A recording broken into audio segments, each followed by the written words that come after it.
who's being penalized? Is Drake being penalized, or is Wichita State being penalized for not like they're playing it at the 11 seed? So is that so they can get more teams in? Well, I think the problem is that the NCAA has automatic bids. And so if you're an automatic bid, they're not quite sure. Turn the volume An automatic- on your iPad. They're not quite sure an automatic bid should be in the tournament, which is unfair. If you want them in the automatics, Oh yeah, that's the video. what? The video's in the left corner. It's not in the middle. Oh, We'll fix it. We'll We'll fix it fix for the people. Well, you know what? Actually, let's test the music because last week we struggled with the music. You still can't hear it? Oh my god! It just blew out my ears. All right, we'll figure that out. Well, you know what? Actually, let's test the music. Wait a minute. Last week we struggled. I'm behind. Oh, okay. All right, we're good on the music. You were All right, behind. we're just gonna go deaf in the process. So what we're trying to figure out right now in the pre-show here, as we watch Drake play the Shockers of Wichita State, who are up by 10 here with 13 minutes to go in the second half, is what we're trying to figure out is we've got playing games at the 11 seed, and that doesn't, I don't get it, right? Because if you're playing it at 11, are you better than a 14 seed? Are you better than a 13 seed? And does your chances of making a run to the Sweet 16 diminish? Right? Like, what is the percentage of the 11 who doesn't have to play in? What's the percentage chance they make it to the Sweet 16 versus someone who's got to play 3 games versus 2? That's what I'm curious about. I'm trying to figure out how to get a full screen on the. Yeah, I don't know if it matters that much. Man, we look good. I mean, I got my Irish hat on here for St. Paddy's Day. I'm not quite sure why I don't get the full thing. But to answer your question, I think the problem is that the NCAA has automatic bids. Some of these automatic bids are from conferences that, if they did not have an automatic bid, wouldn't be part of the selection committee. I mean, you can always argue the Ivy League, some of these other leagues. I think it's unfair. Once you give an automatic bid, those kids should get an automatic bid. They shouldn't be the play-in. Because if you played in tonight like Drake, or you played in tonight like Mount St. Mary's and you lost, well, Drake's not losing yet. I picked Drake, by the way. I didn't. But let's Go just say, you picked Mount St. Mary's tonight, and now they're out already because they had the playing game. These kids don't ever feel like they really went to the NCAA tournament. Yeah, no, I know. So I don't think that that's fair. If you don't want automatic bids, then don't have automatic bids. But then don't penalize them for being an automatic bid in a conference that you're not happy with. So Yeah, I know. Pretty crazy. But the good news is that we are just about we're just about at the 8 o'clock hour here. We've got our little appetizer in here. We're gonna like it. We're gonna share it onto our Facebook pages, which is exciting, and we are going to get started right about now. Here we go.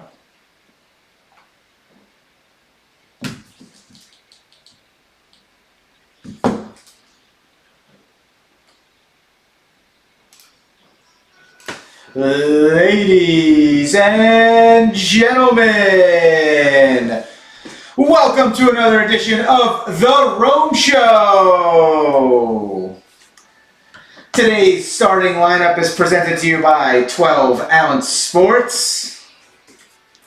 Sitting in the number 2 microphone, he sleeps about 35 feet away. He sponsors the studio. His name is Rocky Romanella. look at you! Crowd's going wild. Here we go. Sitting in at microphone number 2, hailing from Howell, New Jersey, also the recipient of the name Rocco Romanella. In mic 1, Rocky Romanella. It's so easy for the crowd here, man. All they got to do is just, yell out Rocky. It's like eating Sunday dinner 20 years ago. Just yell Rocky and like 10 people will turn their heads. It's amazing. Ladies and gentlemen, welcome to another edition of The Rome Show. My name's Rocky Romanello. I'm filling in for Andrew Romanello and the number one mic tonight. We have an incredible show planned for you. We are talking NCAA brackets. We're talking hockey with Rockies. And we've got just an incredible round of NFL free agency on the move right now. You can find us on 12 Out Sports, Zingo TV, Channel 761, Facebook, YouTube, Twitter Live. Feel free to join in on the conversation on Facebook or text the show 609-401-1007. We've already had some fan interactions. We got Ken the Cyclone Dubas pumped to hear what we've got going on the bracket challenge.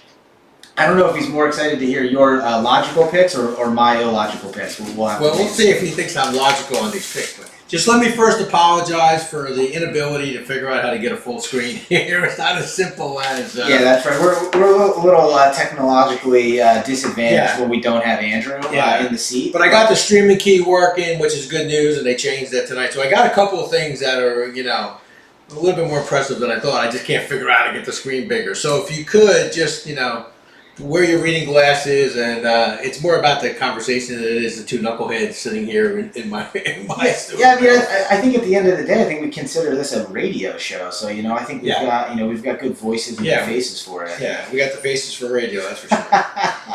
Good stuff. So we are off and running in the NCAA tournament. March Madness is officially upon us. We had some fun in the conference tournaments. I had a lot of fun in the Big East, with big upset, Georgetown over Villanova. Yeah. Which, Seton Hall not making it. Well, Seton Hall was given a gift. Yeah. They were given a gift when Georgetown beat Villanova, and they squandered it. As typical Seton Hall basketball teams. That is like the one thing that confounds me is like when they go to a timeout, they come out of the timeout worse than before the timeout. Yeah, so he's had a great run there at Seton Hall. You got to give him credit. He's done a great job recruiting. But man, he comes out of those timeouts. They look more confused. Don't call timeout.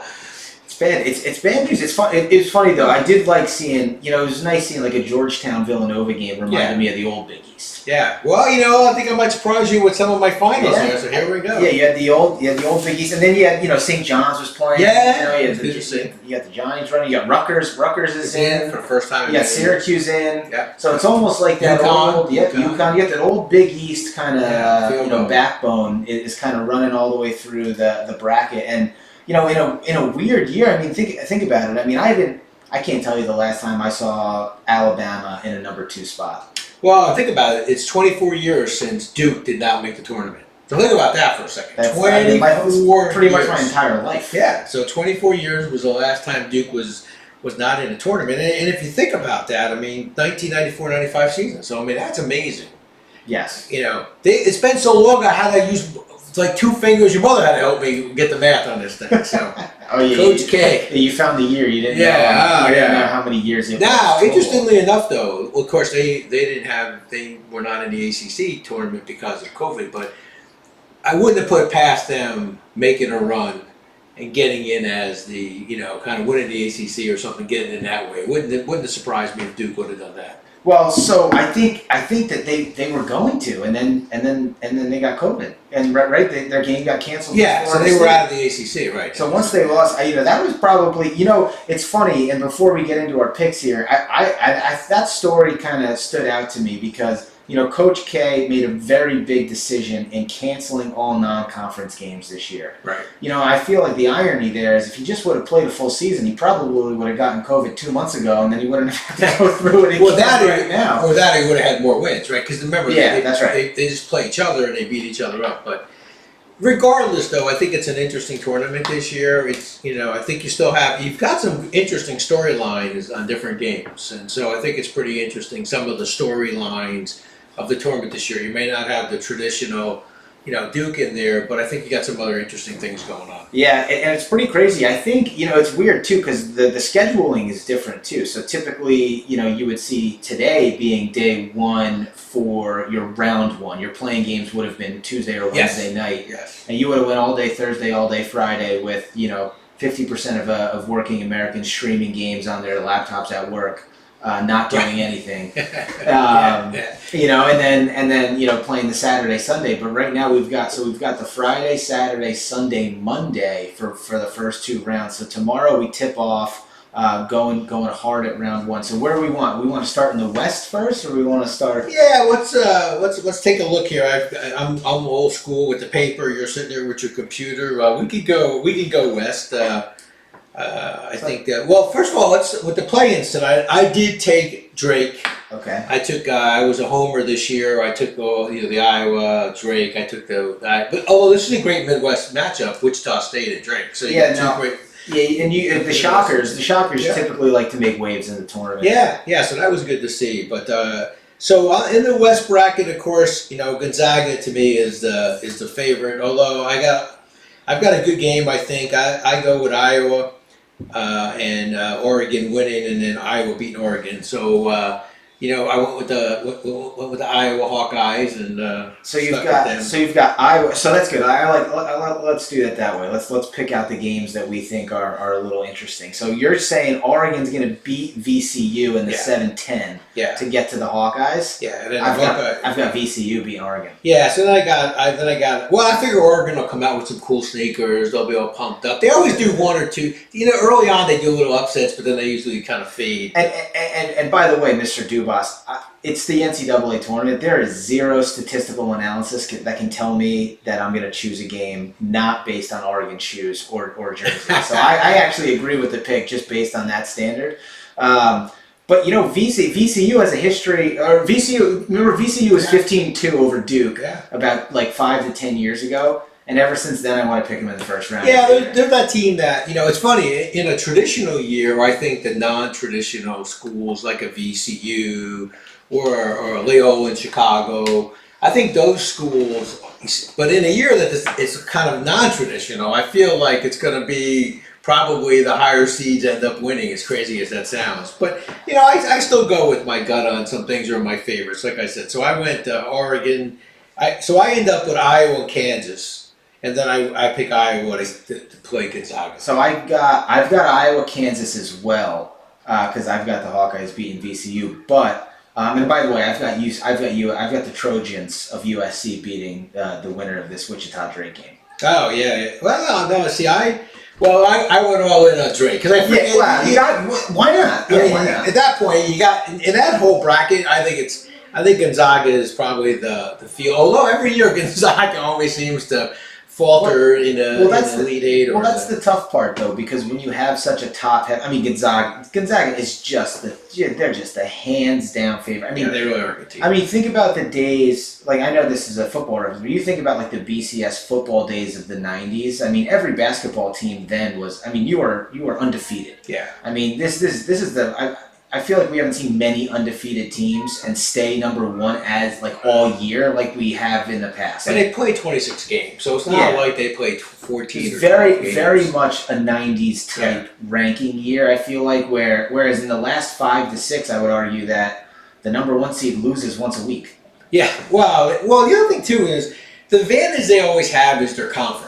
Yeah. You could argue their conference helps them out. If you're in the ACC or SEC or Big Ten or, you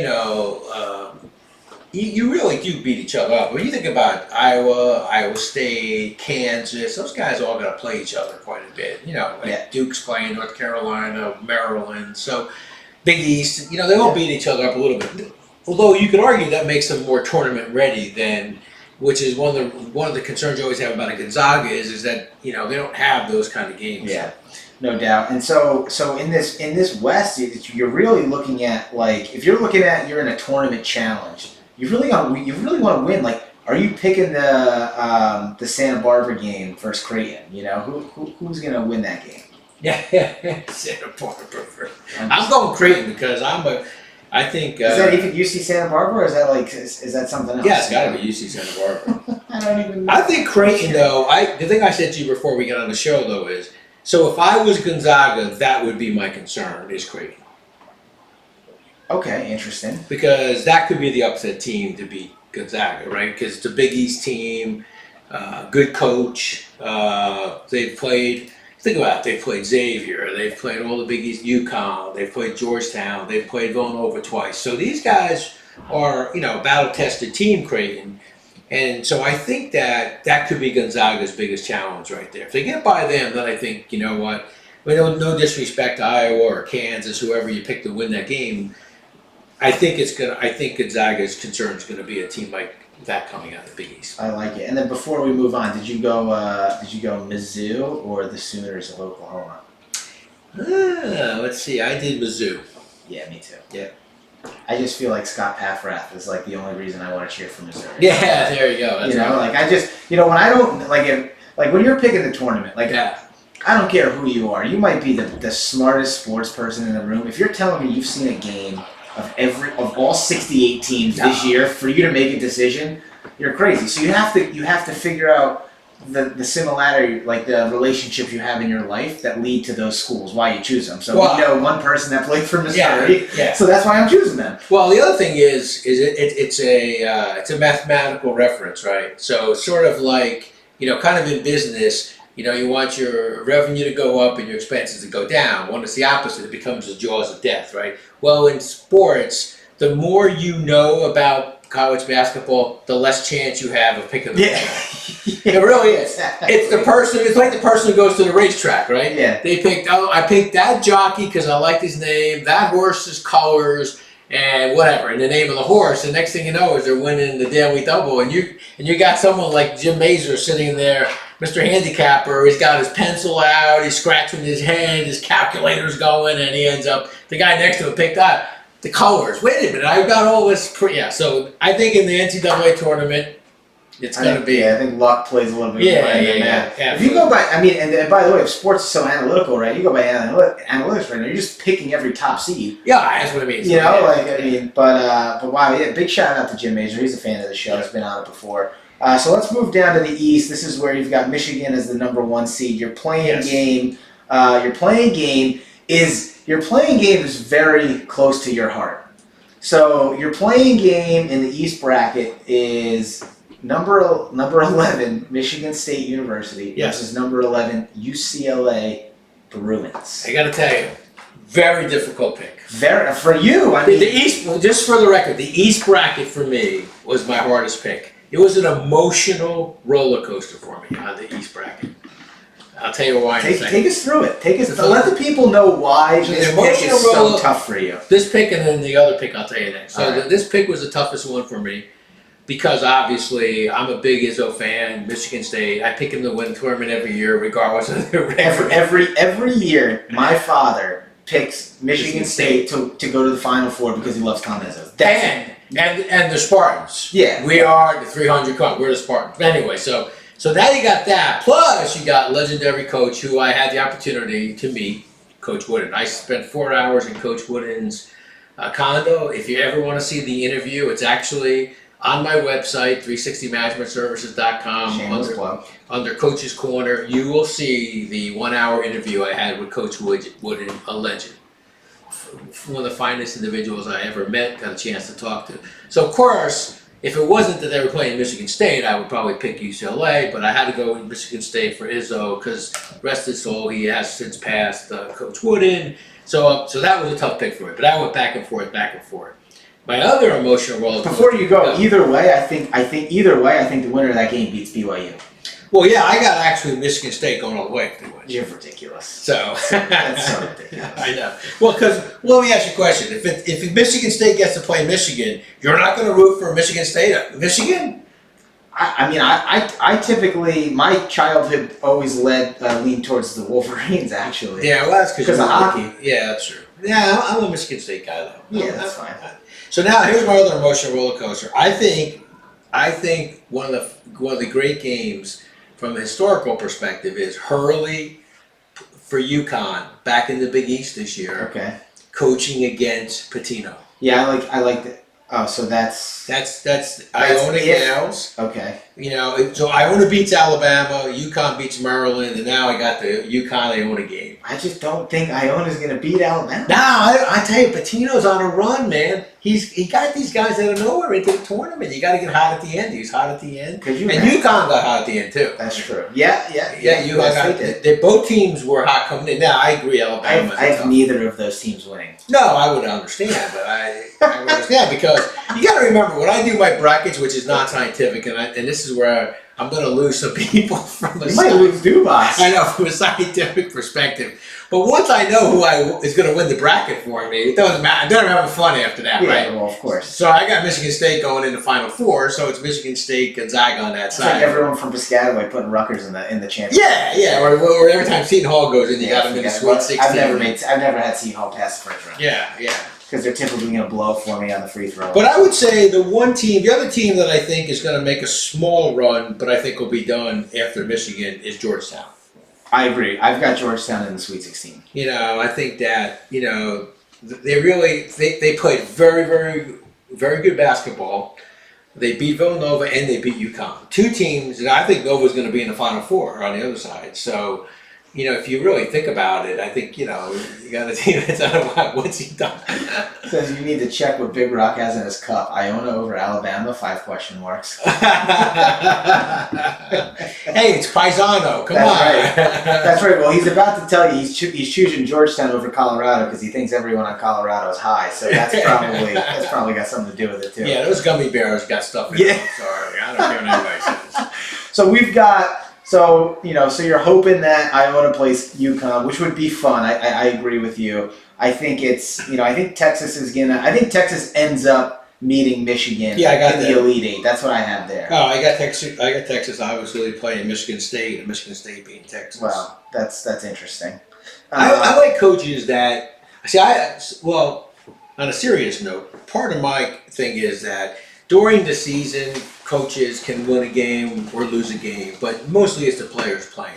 When it comes to the playoffs or comes to tournaments, I really think that's when the coaches make a difference. It's the way they get the team prepared. It's their game plan. It's their motivation, and it's the in-game, I think, decisions that they make. And so for me, if anybody can beat Alabama, it could be Pitino with in-game decisions he makes. If anybody could be, I think Hurley's got the shot to do that. It's why I think Syracuse could be dangerous. It's only because Boeheim's been there so many times. That's right. Okay, that makes sense. Listen, you've got logical thoughts in my opinion. So let's move over to the Midwest. By the way, so you have we can't even talk because you have Michigan State in the Final Four. So I've got Michigan meeting Gonzaga there. And then that would be a great game too, though. I think it's going to be outstanding.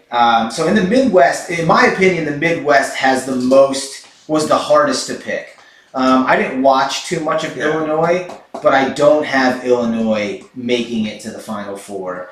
I think that Rutgers. I'm siding with the grease trucks here in Piscataway. So who do you Rutgers go? over Clemson. So stay up there. So you got Illinois on top. So you have Illinois versus Drexel. So you have Illinois beating Drexel, right? Yep. Then you have Loyola beating Georgia Tech. No, I went with the Golden Jackets down in Georgia Tech. See, I went with Loyola. Yeah, you know what? Loyola's like a VCU, especially especially if they were run a couple years ago. And then I'm all in on the Vols. Come on, the Nun's still alive. Are you I know. kidding me? You gonna bet against a Nun? No, well, Not me. now you got me nervous. Yeah, not me. I'm going. Now you got me. Am I going Lent? Well, What are you nuts? No way. No way. the good news is If I that eat meat on Friday, I ain't betting against a Nun. So I'm sorry. That's it. so you've got all right, and then I'm all in on the Vols actually. So Tennessee has been in the top 10 for Yeah, the you know most what? part all year, and I'm like a transplant volunteer fan because of Jen's family, and I went to one football game, and so now I'm just like. So I got them in there. I got them losing to Syracuse. So Tennessee over Oregon. Yeah. So we're on the So same page. Tennessee over Oregon State. You've got Oklahoma State over Liberty. I got Liberty in there. Really? Why? Only because you used to play them in hockey. Nah, I can't. I'll never cheer for the Flames. Yeah. All right. So I got Loyola beating Illinois. You've got Loyola beating Illinois. I've got Tennessee. I have Tennessee beating Illinois You got. in the Sweet 16. Yeah. All right. So I got Tennessee beating Loyola. Yeah. So I got Tennessee. We're both Tennessee getting to this. I have Syracuse losing to West Virginia.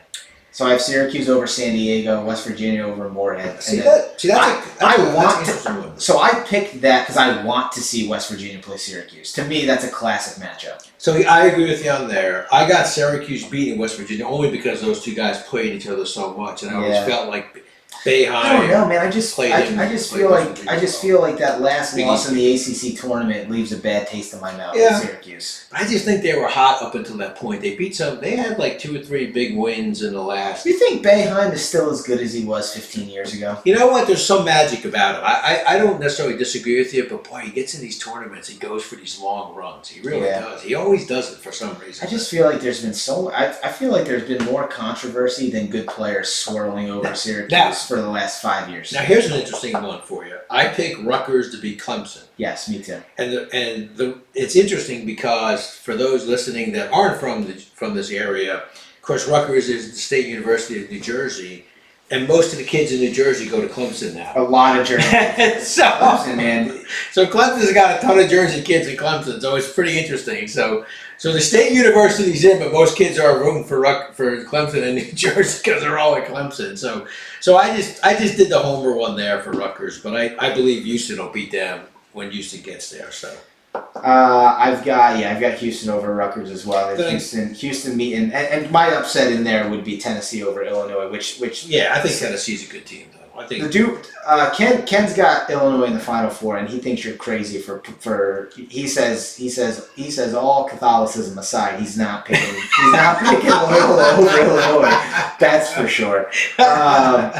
And so we've got so I've got I've got Houston. Aside there. That's I'll pray for you, kid. It's There you okay. go. So I have actually got Houston in the Final Four there. Hey, because- Houston's a very good Yeah. team quietly that doesn't get as much press as some of these other teams do. But And I always feel like Houston. I always feel like Houston is just like They're consistently there. yeah, I mean So like they're reliable to me. they're reliable. I mean, like I said, I mean when you look at it, to me it's almost like a kind of like a throwback because it's such a crazy year. You know, I'm thinking, what the heck? Syracuse plays Nova in the in that because I got Nova going all the way up on it, up in the South bracket. I mean, they really are a good team. I mean, as much as I'm not a big Nova fan, because Yeah. Well, your nephew went to Villanova. You can like him, but we've got a lead change here with Drake coming over the Wichita State Shockers right now, 46-45 here with about. What is it, about 3:57 to play? So that's going to be an interesting finish behind us. Our video is just absolutely brutal. So I got the Shockers, it's not by a the big way. deal. I got Drake, by the way. Yeah, no, I know you do. I got Drake. And we'll see. I mean, you still got 4 minutes. I'm We'll telling see you. what happens. So Go let's with go. what hey, listen. Iowa needs some wins. I read the other day that they're closing the Merrill Hay Mall. So come on. They need something. They need some positive stuff That's out just too there. much knowledge about Des Moines that Yeah. no one really needs. Come on. That's not. We got to help them out. We need a win in Des Moines. Yeah, here we go. So now let's go. We'll go to final bracket. We'll go to the South. That's headlined by Baylor up in the number 1 seed. I like Baylor though. I do like Baylor a lot. I mean, I think Nova doesn't got a cakewalk there. They got to get past Baylor. I think Nova loses the Winthrop. Get out! No. There's a 12-5. There's a 12-5 win every year. That's my 12-5. Ah, okay. I see your logic. I'm telling you, there's a 12-5 every year, and when you lose to Georgetown and limp into the tournament, Yeah. I know. listen, I'm not a huge Nova fan, as you know. I know you're not. I mean, although Jay Wright does have the nicest suits. Jay Wright has the best suits, Suits. but I'm telling you, when you lose to Georgetown in the Big East tournament as the number 1 seed, that's just not. Yeah. It's just not the way you want to enter the tournament. So you I'm got- sorry, especially in the year that you're in. I mean, So you got them. That's the upset for you. That's my upset. That's fair though, because every year there's one. So And I've got Utah State beating Texas Tech. I got Utah State beating Texas Tech too, as a matter of fact. Now, what was your rationale of Utah State? Go Mormons. See, I love skiing in Park City. Yeah, well, there you go. So I don't know this. I don't know. I like. now they got a good team. Yeah. They've played well too this year. Utah State. They're a much better team than some of their Yeah, records the show. team I'm all in on in this round is actually the Arkansas Razorbacks. Razorback, I got them. I actually got them playing Ohio State. I have the Razorbacks also playing. Look at that! Look at that! Hey, whoa! Maybe there is coffee in this cup here. Dubas agrees that Villanova is without their point guard, so he thinks they're winning in the first round, but he also thinks they're losing to Purdue in round 2. Yeah, that's. I mean, I have Purdue winning that game regardless of who's there anyway. Yeah, so. you know what? I think I have to say I think he's right. I mean, I just think Nova, like these teams that have been there before, just seem to handle the pressure when you're getting down. I think the early rounds for these guys sometimes are the rounds that they. So I agree with Ken. If Nova does beat Purdue, then I think Nova's on its way. Then. Yeah. Well, but I think they got to get. But then they got to beat Baylor. Yeah, but I think, but I think to Ken's point, you get your sea legs under you. You feel like okay, we're back to being Nova again. It's the same thing with Syracuse. That's what happens to Syracuse. They go on these runs because they beat that team in the second round that everybody thinks that they won't beat, and then all of a sudden, hey, we're the Orange Men. We always win these things. Yeah, that's true. Where Gonzaga is the one that worries you. Back here when they're playing Creighton, and all of a sudden they're thinking, oh, this is what happens every year to us. We go in as a 1 seed or a 2 seed, but then we lose in the, in this. Yeah, but Gonzaga wasn't historically a 1 seed. Gonzaga was the team that used to make the run years ago. As the 8, 9, 10, 11, 12. That's the Gonzaga I remember. Well, yeah, they always make a run when they're not the 1 seed. Yeah. That's their problem, right? So they're a 1 seed. So I've got Baylor, Arkansas in the Elite 8. I got Arkansas over Ohio State, and I actually have the Razorbacks in the Final Four. Wow, that's interesting. Strictly because they're the Razorbacks, and I wanted to see the Bulldogs play the Razorbacks in the championship. There you go. And I just think it'd be fun if two fierce farm animals. I like that. Kansas made it. I do believe that the year is going to produce a lot of top seeds winning, but it's hard for me. It's every year I sit and look at my bracket, and you fill it out once, and your number ones are all in the Final Four, and you're just. I mean, I know it happened. Well, I'm gonna say it happened 3 years ago, but I'm just like, it's not gonna happen this year. Well, you always I don't think it's gonna happen. You always have that one team like a couple years ago, and you had the Loyola, you had Mason. Remember George Mason? Yeah. So you had those teams you always get some Cinderella, even if they don't go very deep, but they go deep enough to, the team out of Baltimore, and Maryland that time. UMBC? Yeah, so you do get those runs, and so it could be Winthrop to your point. I mean, you got to find someone in this group is going to make some noise. Well, we'll see what ends up happening, but I think based on pedigree for the year, it looks like it should be Gonzaga. Yeah, that's who I have winning. I know it's a homer pick, but at the same time, I'm trying to win here. So I've got Gonzaga, Michigan, Arkansas, Houston. I think most people are going to argue against my Arkansas, Houston. So that's my Final Four, and I got Gonzaga beating Arkansas, and I put my total combined points at 135. So that's like a 62 to 63 game. All right, there you go.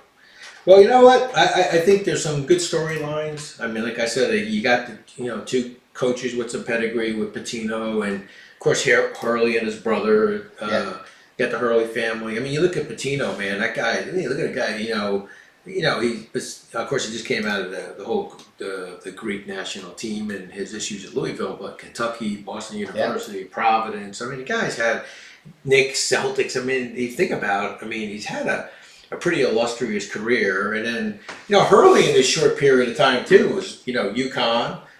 Before that it was URI, University of Rhode Island, who you've played some very exciting hockey games against, and then you have not particularly fond of the Rams. Yeah, he had a very good running at Wagner. So I think that it's fun to see that you've got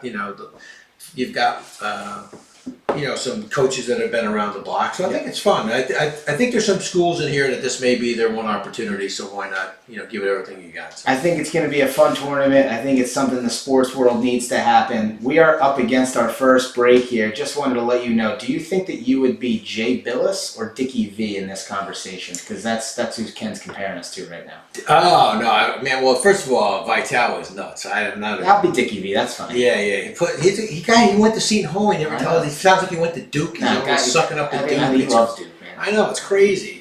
Billis, maybe because but he's kind of cerebral. Jay Billis, very. But I feel like Billis is better at picking college basketball and picking out players than like Mel Kiper is with football.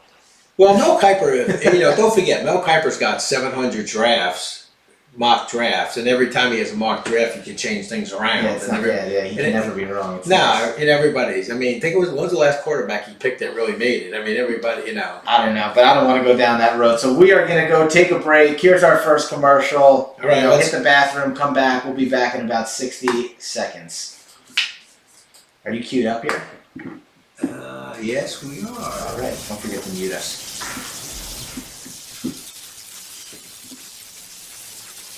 It's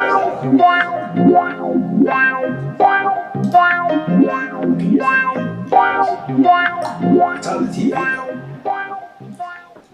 Welcome to MyBookie. You're ready to create an account and start making money. And we're here to help. And remember, you can get a bonus of up to $1,000 on your first deposit. Now you're ready to bet. Just go to mybookie.ag, visit the sportsbook, click on your bet, and input the amount you want to risk or win in the bet slip. Yes, it's that easy. Just remember, at MyBookie, you play, you win, you get paid.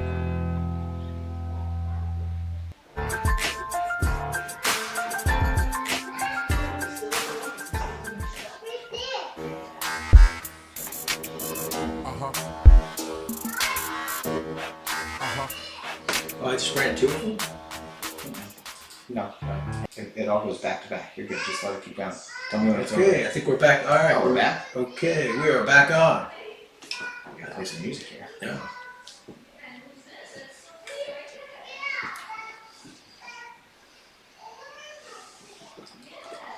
All right, welcome back to the Rome Show. My name's Rocky Romanella. I'm joined by Rocky Romanella. We're filling in. I'm filling in, I guess. I'm switching seats from Mike 2 to Mike 1 for my brother Andrew tonight, and I guess my dad's filling in for me and Mike 2, which is great. So you can find us on 12 Ounce Sports, Zingo TV, Facebook, YouTube, Twitter, Live. Follow along the show on Facebook.com. Big shout out to our man Mark Ferraro. Enzo in the Enzo is building. on. All right. Always hitting us up on the Facebook Live. We are always coming to you live from the cell phone. If you want to text into the show, 609-401-1007. Get excited, ladies and gentlemen, because we are about to get into a little bit of hockey with Rocky. So it's actually hockey with Rockies this week. So Hockey with Rocky is actually brought to you by Covenant House, New Jersey, on behalf of Ken Duvas. Covenant House, New Jersey provides comprehensive residential care and related services to help New Jersey's youth who have suffered from abuse, neglect, abandonment, homelessness, human trafficking, build a life for themselves. That is good. Big shout out to Ken and njcovenanthouse.org. We are inside the glass. And we are talking hockey. A couple of cool stories out of the NHL this week. So first up on the docket, very exciting, the Great Eight, Alexander Ovechkin passes Phil Esposito on the all-time NHL goals list this week. He climbs to the number 6 position at 718 goals over the course of his career. That's amazing. That's a lot of goals. That's a lot of goals. And That's some good player. He's in some good company. he's got great hands. It's amazing. That guy's shot from the dot is unbelievable. So did you know, Ovechkin not only leads the league in shots taken since he came into the league, but he's also, I want to say he might lead the league in hits. I tell you what, he gives it everything he's got. There's no one who scores as many goals as he does who has as many body checks as he does. No, I mean, he is a player. I mean, he's old school. He plays the game, and he really does. And he's good. He's fun to watch. I mean, you got to keep your eye on him. It's amazing. It's awesome. It's a lot of fun. Ovechkin's good. He's so next level. Him and Crosby came in at the same year, and there was always a big Crosby versus Ovechkin debate. I always liked Ovechkin originally. I didn't start liking Crosby. Had to wait on me. I came with time. Yeah. Okay. And once Crosby was on 24/7, I actually saw him as a captain. That's when I was like, okay, I like Crosby. Yeah, I mean, I would. Ovechkin to me was just a throwback hockey. Like Esposito, he's in the middle of everything. He's a guy you count on. Yeah. How many goals have we seen him score on the power play or in the last 30 seconds? I mean, he's pretty much revolutionized what the umbrella power play looks like in the NHL. As they set him up there on the left side where he just cranks one-timers. I mean, you pretty much see that setup by every team in the NHL at this point. For the Rangers, you typically see like a Zibanejad or Artemi Panarin in the Ovechkin spot, if you will. And I don't think I've watched a game in the NHL, no matter who's playing, that doesn't have the same setup that the Caps have had since Ovechkin has been on the team. Well, I think the thing that's amazing is, so everybody knows where he's going to be. Yet, his shot is so quick. That's what people miss. I know. There's guys that have harder shots than him, but not many. But let's just say, maybe there is one or two. But the point is, nobody shoots a puck quicker than he does. It gets on his tape. It's in the back. No one can shoot it quicker, and no one shoots it while moving better. Like, he can snap it off, and he can pull it in between your feet, around your stick. He can dangle you. Good. I mean, the guy is just a threat from everywhere on the ice. So, a couple of people that I think he's going to actually pass this season. So he's at 718 right now. He's sitting at number 6. The Caps have played just about 30 games, so he's got about 26 left in the regular season. So a goal per game would put him right around, I think he's going to pass Marcel Dion at number 5, who's got 731. So Los Angeles Kings there. Yeah, and what a great hockey name, Marcel Dion. Yeah. Wow. That's a good one, right? Yeah. So I think he's actually only 13 goals away from Marcel Dion. So I think he passes him. And then in the 4 spot at 741. So this would be a goal a game for the rest of the year, which he pretty much averages. He's got Brett Hull at the number 4 spot. I still remember that the goal in Dallas Stars. Yeah, the infamous. It's changed the in the crease rule forever. Yeah. It was the crease rule. It was the today crease rule before it was because they won the cup. Yeah, I remember that. I remember that game like it was yesterday. Same. Yeah. I know. That was that was a big time. That was a big time goal there for Brett Hull. But Brett Hull, it's funny that your first memory of Brett Hull isn't him on the Blues. No, it's Dallas Stars. That Right. game. I know. And It's you're right. incredible. You're right. That's exactly right. He spent the 85% of his career there with St. Louis. Yeah. St. Louis. He really is a Blue in reality. Which is what's cool about Ovechkin, because he'll retire as a Cap. No doubt. Ovechkin as a Cap through and through, and I don't know. I think it was. I didn't necessarily care for how they celebrated, but it was nice to see him win the cup there 2 years ago. That was the one thing he needed. I think Andrew and I have talked about this too. For Ovechkin, it doesn't matter that it's only 1 and Crosby's got 3. It really doesn't. No. Because look at the individual. Like when you look at the individual, and in hockey, the championship is just so much more elusive. I think at the end of the day, it's the Marino rule. That's right. Nobody deserves to have been in a Super Bowl more than Dan Marino. But he made one, didn't win it, and who would have thought he went so early in his career and never gets back, right? No doubt. And it was nice to see Ovechkin had to make a lot of changes, in the way he played. Got a lot of slack for not being as defensive. Which he changed. So I think he catches Marcel Dion and Brett Hull this year. And then next up in your 3, 2, and 1 spot, you've got Jaromir Jagr at 766. By the way, Jaromir Jagr is still playing professional hockey. Yeah, he's in Russia? He's in one of the countries in Europe or Russia, but that guy is still playing hockey. That's amazing. Another amazing guy. Incredible. So he's at 766. Think about him, Mario Lemieux, and him on the same team. I know. So I think, and that's the guys. So if you have a chance, was 2 years ago, the NHL had its 100-year anniversary. NHL Network put out 100 years of hockey, and they go through the decades, and they do a piece on Lemieux, and if you don't know Mario Lemieux's story, it's hard for you to believe that he was as good, maybe in the same class as Wayne Gretzky. He's definitely in the same class, but he doesn't have the same aura, right? But after he comes back from cancer, he's pacing more goals and more assists than anyone else. It was just incredible. So Mario Lemieux definitely. Mario Lemieux reminds me of the LeBron James, Jordan, Kobe Bryant, kind of conversation. You know what I mean? It's like, it's going to be Gretzky. It's probably going to be, Jordan for some or, LeBron for someone else. But at the end of the day, it's those two, and it's Gretzky. But I'll tell you what, Mario Lemieux gets in the conversation the way Kobe does this for some people. No doubt. And if Mario Lemieux didn't have his back injury or the cancer, I think, well, he had a big back injury early on in his career too. So then you have Gordie Howe coming in at number 2 at 801. So I think if Ovechkin stays healthy, he could find himself after a full 82 game season next year. You could find him within a season of Gretzky at 894. Wow, that's amazing. That would be absolutely that. So I think it's going to take 2 more full seasons plus this one to catch Gretzky. Could be because that's a record most people thought would never happen Ever. Yeah, but I think it does. I think Ovechkin might do it. He could do it. Yeah. I would put my money on it. So the other news out of the NHL this week was the Sabres, after a 12-game losing streak, fired head coach Ralph Kruger. I saw that. I would. So my question to you to wrap this up, this segment is, to me it feels like, and I'd be curious to get your thoughts on this. Or to me it feels like hockey is the one sport where that change mid-season can make a difference. Like when you change a manager in baseball, it feels like no matter who the interim manager is, you're really not going to do much, right? You're babysitting the team for the rest of the year.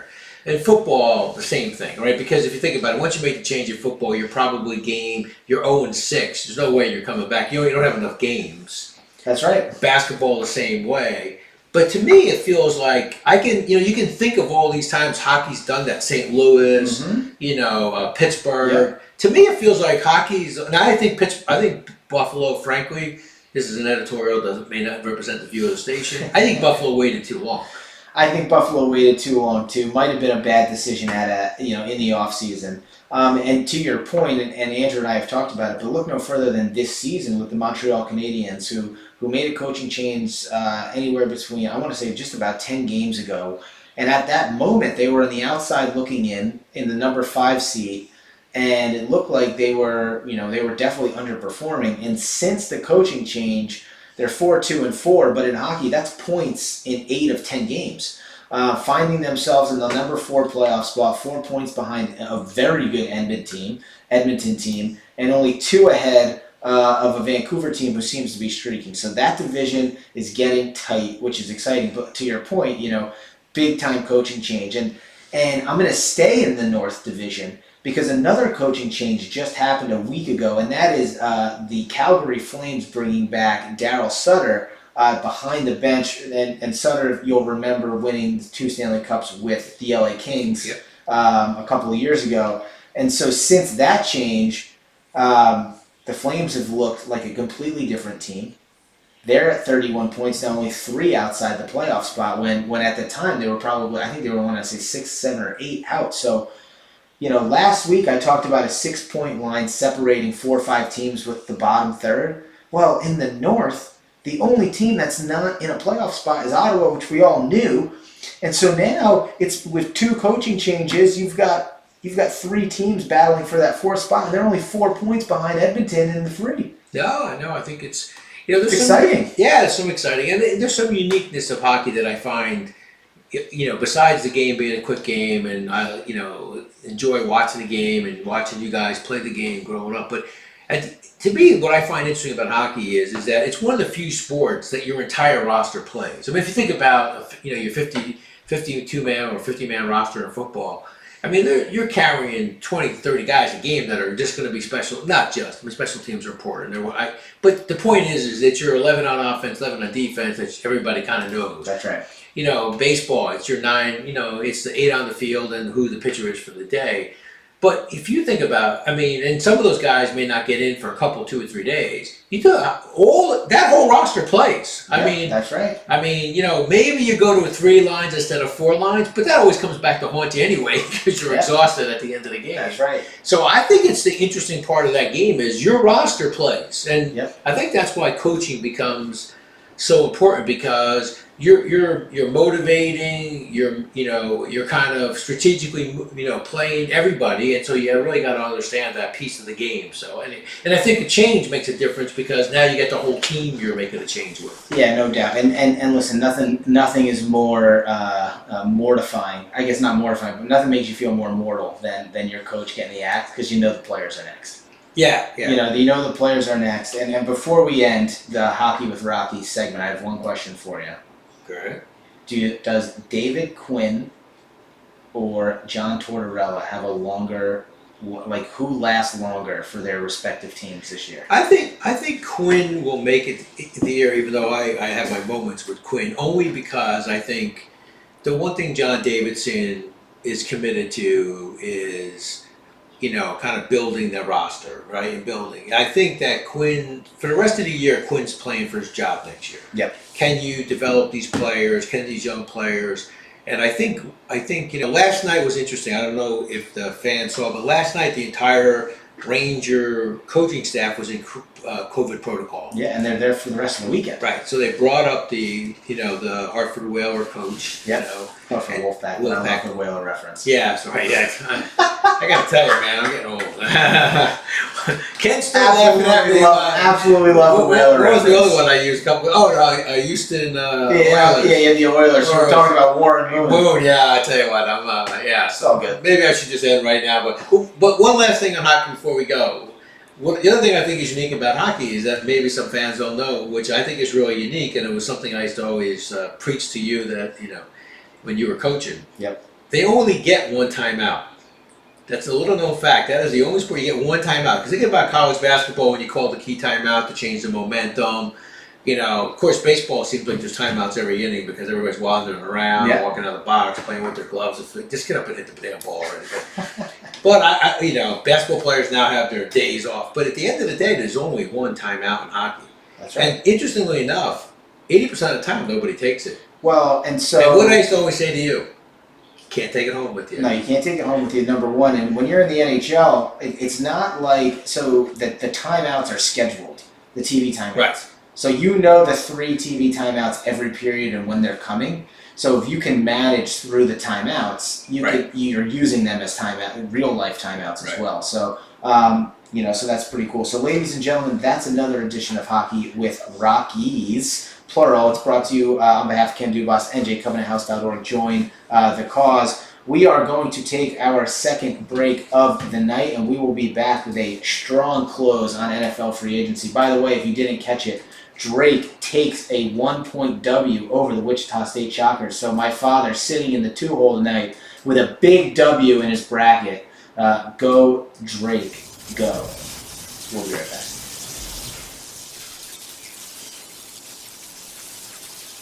I got to send you. I think that's you have to do the sliders too. Well, this is Welcome to MyBookie. You're ready to create an account and start making money. And we're here to help. And remember, you can get a bonus of up to $1,000 on your first deposit. Now you're ready to bet. Just go to mybookie.ag, visit the sports book, click on your bet, and input the amount you want to risk or win in the bet slip. Yes, it's that easy. Just remember, at MyBookie, you play, you win, you get paid. Look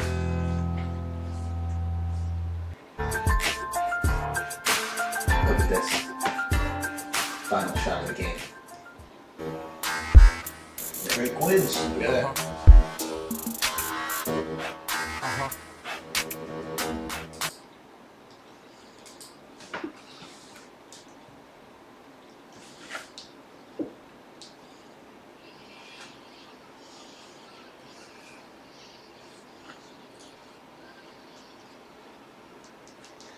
Ladies and gentlemen, welcome back to the Rome Show. You are rocking with the Rockies of Romanella and the Rome Show.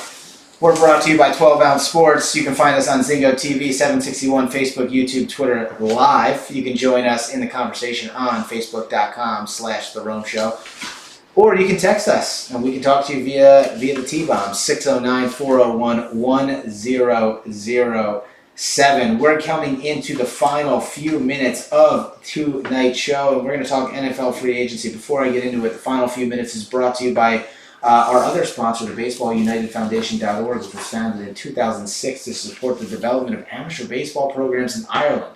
Over time, the impact has expanded throughout the world, and thanks to passionate volunteers, donors, and partners, The United Baseball Foundation has provided fundraising and logistical support, coaching, and uniforms to youth baseball players around the world. Baseball United Foundation is a not-for-profit organization that supports both us and the Rome Show and youth sports, and I want to say upstate New York right now. So we're doing a lot of work with them. Andrew can give us a real live update on donations and equipment that we've actually already gotten in transit to those organizations. So very exciting stuff there. Very exciting stuff on the NFL free agency front. The New England Patriots, in my opinion, have probably made the most noise. Yeah, they're spending. I think the New England Patriots have made the most noise, and I've written down here a couple notable moves. So the Will Fuller move, the wide receiver to Miami, I think is a good move for them. I think where Kenny Galladay and Juju Smith-Schuster and even the running back like Philip Lindsay from Denver, going to be fun to see where those three players land. So they could both be in New York, though. So, Juju and Galladay. Yeah, I know. Galladay. I've heard the buzz, although I hear the Jets for Juju too. No, that's supposedly where he's talking, and of course Galladay's talking to the Galladay. Giants. He was actually supposedly at camp today. So but he also visited the Bears. And Bengals. The Bengals already made him an offer, they said today, so we'll see what happens. But if he wants, does he want to play? Does he want to play with Burrows? well, I think Is Burrows going to start? Burrows going to start? I'm the not season or sure. no? I was looking to find that out because they talked about the Bengals offer, and Burrows would be a good guy to play with, but I'm not sure he'll start the season. I mean, at the ACL on a quarterback, you never know. I mean, you got Barkley rehabbing right now, and you got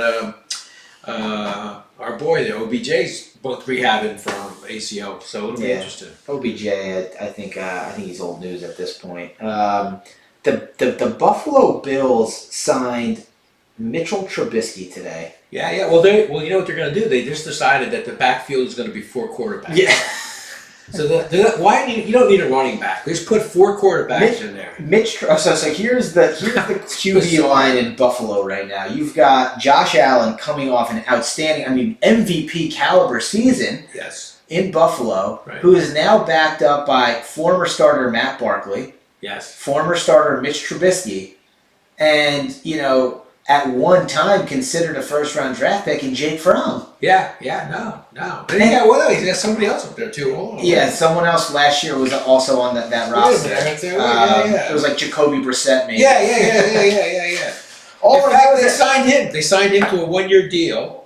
No, who signed Jacoby? All I know is Jacoby's not there, but all I know is there was another guy up there last year. I just can't remember who it was. The point is that they got 4 starting quarterbacks, and the Giants have 1, and we got Glennon.